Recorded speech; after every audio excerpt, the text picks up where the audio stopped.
fight around that other car before he can actually get to Andy and pass him again. So that can all unfold in a matter of seconds. Yeah, exactly.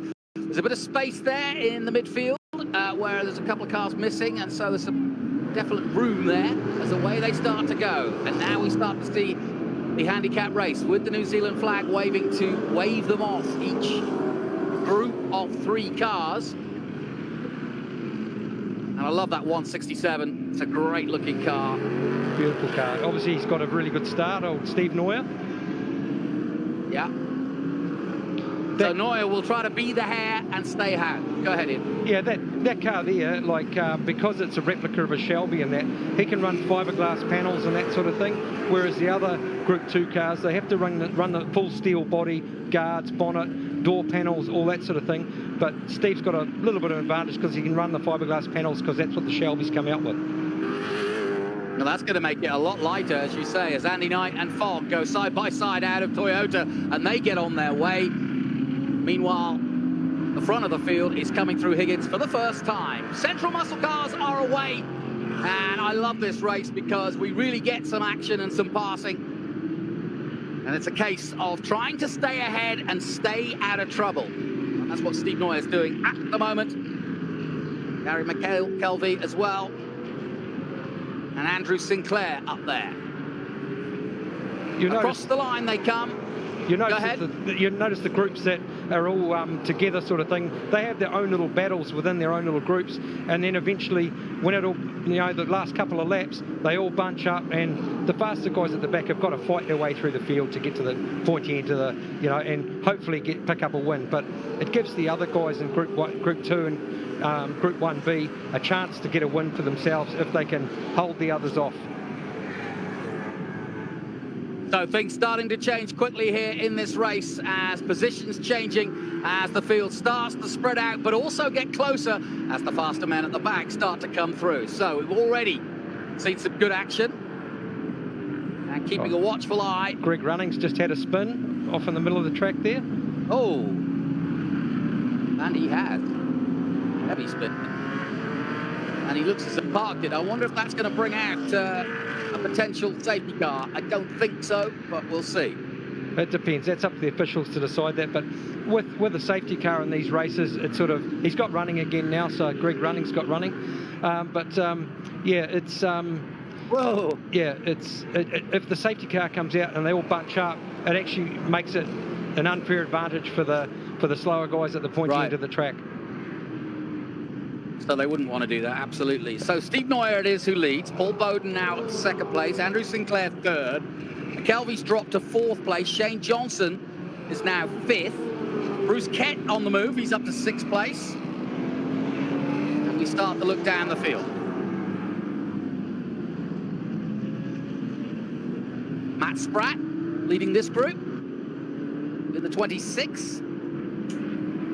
It's a nicely prepared car too.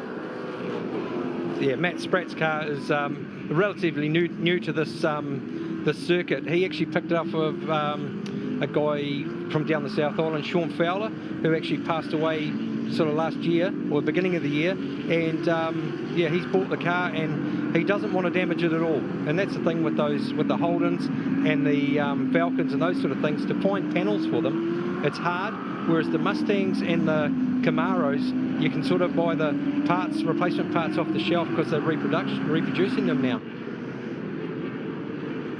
Well, while you were talking, I was looking down the timing board, and Andy Knight is already up to 14th place, and he's left Angus Fogg in 17th place. So we'll keep an eye on the progress of the Christchurch Boxit Foundation's car of Andy Knight, who's having a good weekend so far. Saw him interviewed earlier, and was very pleased with his second place.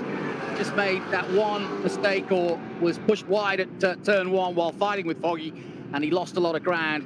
As we look at the Chickadee car, the number 2, coming down through the S's. That's Andrew Sinclair. I remember seeing this car. Yeah, Andrew Sinclair. I remember seeing him at Hampton. Had a good run there. And Neuer now drops down to second place. 68, Paul Bowden just in the background there, and Shane Johnson still fourth in the 65. Bruce Kett now up to 6th place. And Andy Knight in a good battle with Andrew Porter, it looks like. He's now dropped down to 14th place, Porter back up to 13th, and he said he was looking forward to a fight with Porter.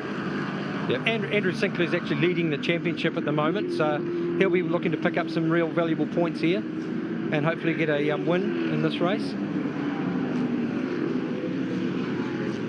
Yeah, Sinclair, Bruce Kett, Steve Neuer, all fighting for that same championship. As you say, there's almost group racing because they can see each other in their groups. As Andy Knight, lights on, flying at the moment. Can he make up some more spaces, I wonder? Here he comes, round the outside, trying to close down on the 7 of Craig Boot. He's done a very good job. Max Spratt just in front of this group. Matt Spratt in the 26. And Andy Knight with the lights blazing, letting him know that he is trying to get through as quick as he can. Just keep it in. Watch out for Angus Fogg. There he is. A few places behind, but with work to do. Down the back straight they come. There's Fogg at the back of this group. Using all the power of that boss. I love the flames coming out, almost as though the car was painted because of the flames. And now using the power down the back straight. What a beautiful sound these central muscle cars make as we look back at yesteryear, but they're just as relevant as ever and just as fun as ever too. I think these guys have the most fun of all the drivers here each weekend. Andy Knight's now got a huge gaggle in front of him. Now, can he make easy work of it? He's got, what, 5, 6 cars. He goes round the outside. He'll get back on the power. He's got 2 so far, including Spratt. Into Splash. Spratt comes back. But he goes through finally on the inside. Passing the number 62 of Gary McKelvey. Now the back straight, and this is where Foggy will try to get past these cars in from him. Yes, he does. Look to the outside.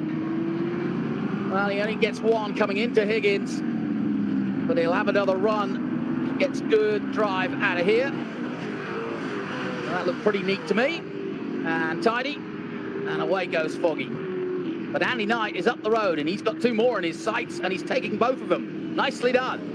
So Andy Knight, absolutely flying here and doing it nice and well too. He's got through that group in just 1 lap. Meanwhile, Fogg, he's managed to get 2 at the line, and he's trying to get his way through as quick as he can, but there's a lot of car and metal out there as they dive into turn 1. He's got 2 ahead of him.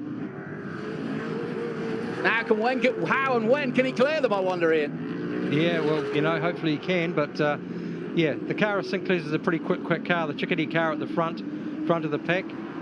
Bruce Kett's obviously got a couple of cars coming up on him now.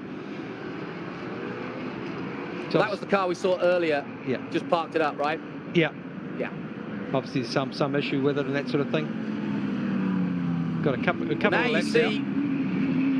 Yeah, we now see with 2 laps to go where Andy Knight is compared to the leader, and he's definitely got him in his sights. Foggy with still work to do. Needs to get past the car in front, the 7 of Craig Boot. And if he does that, then he'll have some clean air, and he will, I think, at the end of this straight, just do it, will he? Not quite. Not quite. Might try around the outside.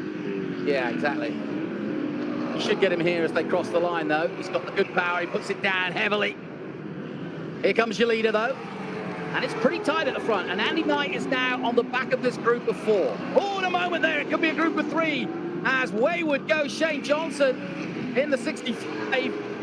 Just outbroke himself, and through went Knight. He's recovered well, because that was a moment we saw earlier in the day, one of the Mazdas going high into the tyre wall at turn 1. But luckily, he saved himself from that. But Knight is through, and here comes Foggy as well. Angus Fogg on guard with just the 1 lap to go. And here's your leader. Can he hold on? Andrew Sinclair, Clark Hopkins. And at the moment, Sinclair's holding on. This is a good run. Ian, who's your money on? Like Clark Hopkins' car's got a little bit more welly than the other one. Yep. So, you know, he's obviously making a move past now. So anything can happen though. You know, like he could mess it up in a corner and then give him the lead back again. Yes, true, but Hopkins is through and Andy Knight is through to third place, and that's how they're going to finish as they cross the line. There's the checkered flag, and it was tight at the front, but it's Clark Hopkins, followed by Andy Knight in second. Well, actually, Andrew Sinclair second place and Andy Knight in third, and that was a good run from Andy Knight. Steve Neuer holds on to take fourth place. Angus Fogg got all the way from the back to fifth, but nowhere near as impressive as Andy Knight. Shane Johnson gets a solid 6. Craig Boot gets 7th. Andrew Porter 8th. Max Spratt in 9th position. And pretty good run throughout. And some good clean racing in. And, yeah, good close finish. Clark Hopkins doing it with just one corner to go. Yeah, we'll go away and have a look at the times now. And if there's anyone broken out, like there's a breakout rule, they get put back in their position that they've actually finished in. But, you know, we'll go away and re-put the figures in. And we'll have another one of these tomorrow morning.